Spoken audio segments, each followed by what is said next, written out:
Gracias por seguir con nosotros. Estamos en el programa Poder Ciudadano y justo estábamos discutiendo qué es corrupción sistémica en los gobiernos municipales, por qué es importante discutir esto, cómo afecta a todas las personas la corrupción sistémica, y que estábamos platicando, Elizabeth, ahorita sobre estas cosas que hace que se consolide la corrupción. Ya nos compartía un poco brevemente el profesor Oliver sobre tú también nos platicabas sobre la confianza particular versus la confianza colectiva, digamos, y cómo estos generaban redes. Luego habló el profesor de un poco de mecanismos organizacionales. No sé si quieras elaborar un poquito más y que me puedas contar qué otras características hacen que también se consolide la corrupción. Sí, pues, ¿verdad? Todos estas dimensiones que estamos mencionando están conectadas. Entonces, sirven para hacer un diagnóstico, más o menos, ¿verdad? Un diagnóstico de cómo se configura o cómo se configura la corrupción en ese lugar determinado. En este caso, el de los municipios mexicanos. Entonces, pues, ¿verdad? Ponemos como central el tema de las redes y la existencia de las redes, que está muy ligado al tema de los mecanismos organizacionales, porque esas redes establecen una lógica y unas reglas. Entonces, son reglas que son usualmente informalmente administradas, ¿verdad? Pero que si no participas tienes castigo. O sea, no es como si actúas de una manera que no va con esa lógica, eres excluido. Algunas personas que han hablado con nosotros, o sea, expresan un miedo grandísimo a desviarse de esas reglas. Uno participa, pues estás obligado, por un lado, que es un tipo de mecanismo, o participas porque crees en esa lógica ¿verdad? Que establece esta red, que puede ser, ¿verdad? Una lógica de extraer para uno mismo, porque uno piensa que para eso es el gobierno, para autobeneficiarse, o puede ser para beneficiar un partido político. Entonces ya no lo ves ni como corrupción y estamos haciendo esto para ganar elecciones, que es otro tipo de lógica que hemos visto. Entonces, las otras dos dimensiones está el tema de la opacidad y cómo ésta se genera. Entonces podemos ver inclusive, o sea, pensamos en opacidad y inmediatamente pensamos en transparencia, en transparentar la cuenta pública, en los salarios de los empleados municipales, pero la transparencia no es suficiente. O sea, la transparencia se puede, y eso es lo que vemos muchísimo, la simulación de una transparencia muy superficial, una transparencia que cumple con lo que, ¿verdad? Con lo que se está exigiendo. Hay unos reportes, hay, ¿verdad? Unos procesos que se cumplen, pero en esencia no. Entonces, lo que está pasando, que es lo que el profesor Oliver decía sobre lo que debe ser y sobre lo que es, pues ahí se confunde aún más, porque sí, se cumplen, están ahí los informes, están para que las diferentes personas accedamos a ellos, pero de fondo no hay una transparencia, de fondo se está actuando de una manera opaca para, a pesar de cumplir con unos procesos formales, sea la transparencia o sean procesos formales en contrataciones, que eso se ve mucho, ¿verdad? Como quiera, lo que está pasando por debajo, no lo vemos, y no lo vemos porque lo están haciendo bien. Y algunas personas con quienes hemos hablado dicen, no, es que hay que saber hacerlo, hay que saber hacer la corrupción bien. Entonces, pues el tema de la opacidad es uno que hay muchas cosas en juego. Por un lado está la transparencia simulada, por otro lado están las reglas formales que se siguen, mientras que se hacen todas estas otras cosas muy bien hechas para otros fines. Está el tema de mucha arbitrariedad en los procesos. O sea, los procesos cambian constantemente, los ciudadanos o las empresas no saben qué esperar, y ahí pues te hacen como el escenario perfecto para extraer recursos de los ciudadanos o ¿verdad? Que esté pensando en los empresarios que se sienten obligados ya a jugar ese juego, porque si no, pues igual eres excluido o pues el gobierno se va en contra de ti. Entonces, pues eso es parte del tema de la opacidad, que a su vez se liga con esta otra dimensión, que es el tema de los pesos y contrapesos, que están debilitados. ¿Cuán debilitados están?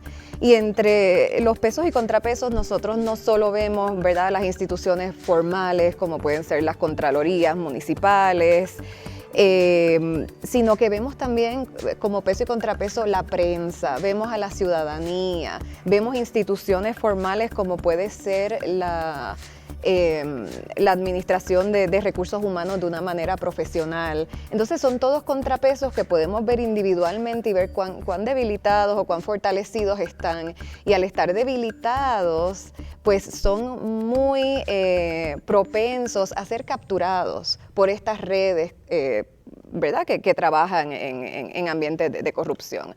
Por ejemplo, en el tema de recursos humanos, cuando puede ser puede ser un mecanismo bien poderoso para proteger a la administración pública, y eso lo hemos escuchado muchísimo. Pero cuando se usan los recursos humanos, cuando tenemos unos recursos humanos debilitados, podemos contratar, por ejemplo, personas de nuestro partido para ser los auditores municipales o para trabajar en... Entonces, llenamos las posiciones que se supone que estén vigilándonos, las llenamos de personas que van a, o sea, que no importa qué, van a ser fieles a nosotros, porque ese es un tema bien grande en administración pública, ¿verdad? La lealtad. ¿A quién le van a ser leales esos empleados, empleadas que fueron reclutados, no necesariamente por su mérito, sino por algo más? ¿A quién les respondes? ¿Le respondes al municipio, a los ciudadanos del municipio, o le vas a responder ¿verdad?, a un partido, a un presidente municipal, a un actor externo que influyó en tu contratación? Entonces eso es un ejemplo de un contrapeso importante que al debilitarse facilita que la corrupción se consolide. De acuerdo. Pero, profesor Oliver, ¿qué políticas o acciones crees tú entonces que emprenden los gobiernos, entendiendo este marco de consolidación de la corrupción? Solo para insistir, en redes, estos mecanismos organizacionales, no sé si hace ratito te faltó elaborar algo al respecto, opacidad, que ya nos decía ahorita Elizabeth, y esta idea de pesos y contrapesos. ¿Por qué si existe, digamos, este marco conceptual, este marco de consolidación, esta idea general, por qué hay acciones o propuestas que tienden a fracasar en los gobiernos municipales? ¿Qué es lo que sucede? No sé si nos puedas platicar un poquito de eso. Sí, claro que sí, Francisco, gracias. La pregunta es muy interesante y muy relevante para el caso municipal, pero en general para la política anticorrupción. De alguna otra forma, muchas de las acciones anticorrupción que hemos diseñado en México y a nivel subnacional son acciones que tienen como premisa ciertos tipos de corrupción.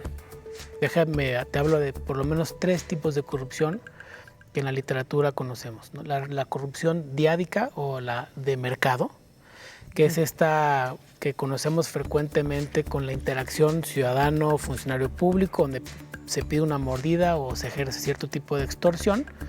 Esa es la corrupción de mercado, ¿no? Esa, según la literatura, se atiende de ciertas formas, ¿no? Con supervisión, con monitoreo, con una política de denunciante que sea efectiva para poder aislar a las personas que están incurriendo en este tipo de acciones y procesarlas, sancionarlas, removerlas, lo que sea, según aplique la ley. Pero hay otro tipo de corrupción que es la corrupción organizacional. Y es una corrupción un poco más similar a lo que hemos platicado aquí. Se trata de redes, se trata de diferentes niveles, y ese tipo de corrupción organizacional, al ser diferente a la diádica, no pueden ser las mismas acciones anticorrupción las que pongas a operar, porque requiere de diferente tipo de procedimientos. Por ejemplo, para la corrupción organizacional tendríamos que estar pensando en modificaciones a los reglamentos, en recursos humanos mucho mejor capacitados para llenar con los perfiles, en seguimiento y evaluación de los perfiles para poder ver cuando es necesario alguna corrección o alguna salida, en fin, son otro tipo de acciones anticorrupción diferentes a la que pondríamos en marcha con la diádica. Pero si estamos hablando de corrupción sistémica, según la literatura, hay muy pocas acciones que dentro del gobierno puedas hacer para combatir corrupción sistémica. Porque si hay corrupción sistémica, es el mismo gobierno el que es el problema. El mismo gobierno es el problema, básicamente. Entonces no podemos dejar en manos del gobierno, que es el problema, las acciones anticorrupción, porque van a ser utilizadas de muchas formas, ¿no? Entonces aquí la literatura lo que habla es un paso un poco más difícil y complejo, donde tiene que haber involucramiento de la ciudadanía, involucramiento de la prensa, involucramiento de agencias de regulación internacional o derivar acciones a partir de convenios internacionales, como el caso de Guatemala, por ejemplo. Entonces, muchas de las acciones que se han puesto en marcha atienden un tipo de corrupción muy específica que es la diádica, la de mercado. De tal forma que cuando se implementan, fracasan porque el tipo de corrupción al que están enfrentando no es diádico, es organizacional o sistémico. Te voy a poner un ejemplo, la política de denunciante anónimo. La política de denunciante anónimo es una acción muy interesante donde las agencias gubernamentales ponen a disposición tanto de funcionarios públicos como de la ciudadanía canales para poder denunciar de manera anónima cierto tipo de actos que están ocurriendo. Vamos a pensar una mordida, una extorsión en un tipo de trámite específico. Si esto solamente es corrupción diádica, no hay problema. Los mecanismos organizacionales normales del gobierno municipal pueden actuar en contra de estos individuos. Pero si se trata de una corrupción organizacional o sistémica, incluso el mecanismo de denunciante anónimo es capturado por esta red, de tal forma que en lugar de servir para disminuir los actos de corrupción o identificar las personas que están cometiendo actos de corrupción, sirve para verificar dónde tienen que poner atención, ¿no? Dónde tienen que mejorar sus procesos de corrupción. Claro. En lugar de mejorar sus procesos anticorrupción, sirven para mejorar sus procesos de corrupción. Oye, está siendo demasiado obvio, no sé, en fin, lo que sea. Habrá sanciones también, pero son de diferente tipo. Entonces, ese es muchas veces el problema con las acciones anticorrupción, que como premisa están viendo un tipo de corrupción que además es la que más conocemos, la que mejor medimos. El INEGI, los indicadores que tiene de corrupción son corrupción diádica. Sí, de mercado. De mercado. Sí, claro. No tenemos muchos indicadores para conocer corrupción organizacional y mucho menos sistémica. Y sin embargo, en el caso mexicano, específicamente en los gobiernos municipales, por el contexto que te comenté al principio, la tendencia es a tener corrupción sistémica. Claro. Nos quedamos con esta idea, profe, mientras vamos a un corte comercial y regresamos para seguir hablando sobre estas evidencias que nos dicen qué cosas no funcionan y también a ver si pensamos un poquito qué cosas sí también pueden funcionar. Gracias, regresamos.